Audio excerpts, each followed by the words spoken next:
After playing a game based on a mining theme with no digging whatsoever, I'm going to dig deep and look at one that's all about getting to the core of the issue. And the earth for that matter. So let's grab our drills and crack on.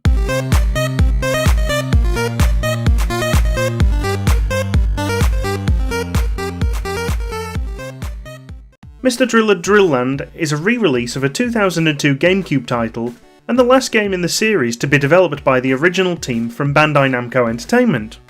It's available on both the Nintendo Switch and Steam and sees the game released for the very first time outside of Japan. The story is exactly what you'd expect from a Japanese Saturday morning cartoon for preschoolers. We see Susumu and the rest of the Driller crew visit DrillLand, a new theme park opened by Fluid to celebrate all things drill.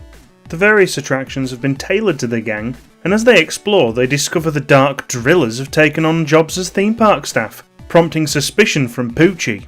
Fluid turns out to be none other than the evil Dr. Manhole in disguise. I'd considered not spoiling this, but with those glasses and that wig, it's like he's been taking lessons from Team Rocket, and even then he failed the class. The park is a front to once again hide a giant drill to dig into the tectonic plate below and destroy the Earth, leaving our hero Susumu to save the day.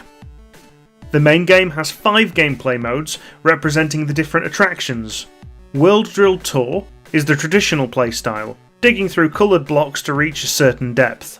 You must collect air capsules to stay alive and keep digging.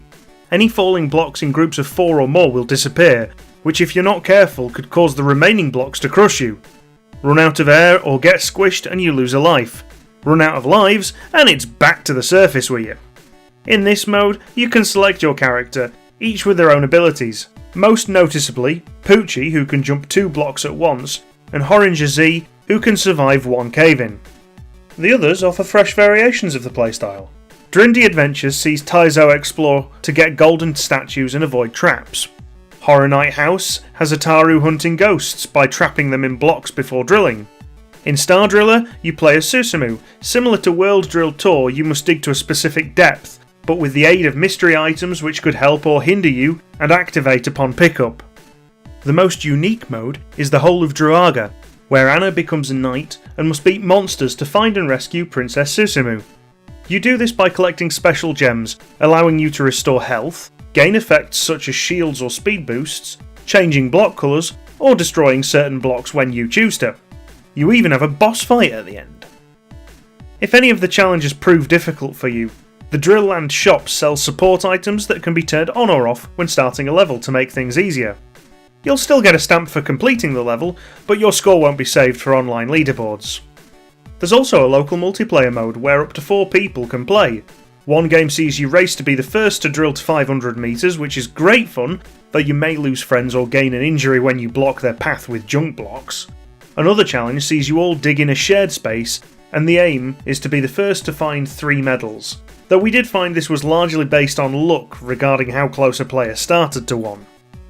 The visuals are cute and colourful, with the story being broken up as nice little animated cutscenes while the team explore the park. The soundtrack is pleasant enough, and before you know it, you'll be humming these catchy tunes throughout the day. There's even a full-blown musical intro on the start screen. Don't let the cutesy style of Mr. Driller fool you though. This game is brutal and unforgiving. It leaves very little room for mistakes. Though the first level of difficulty for each challenge can be done in 1 or 2 attempts, level 2 difficulty or higher is noticeably harder.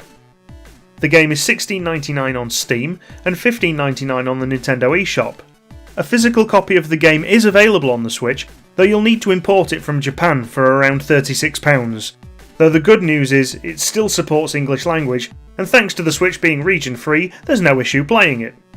Outside of Japan, a boxed release is planned, though it's only a box with a download code in it, and for $19.99 I can't imagine why anyone other than a hardcore collector would bother buying this. Frankly, I don't believe we should even be encouraging this garbage, but that's another rant entirely.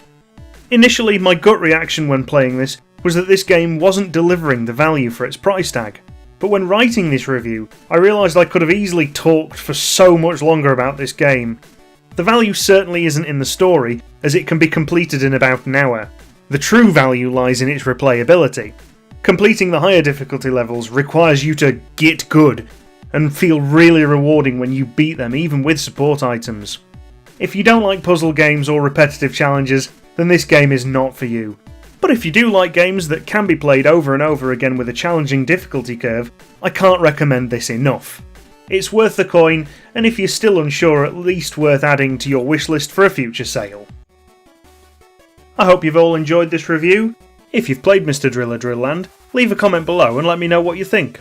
And don't forget to like, subscribe and hit the bell icon for future videos. And if there's anything you'd like to see me play going forward, just leave a comment and let me know.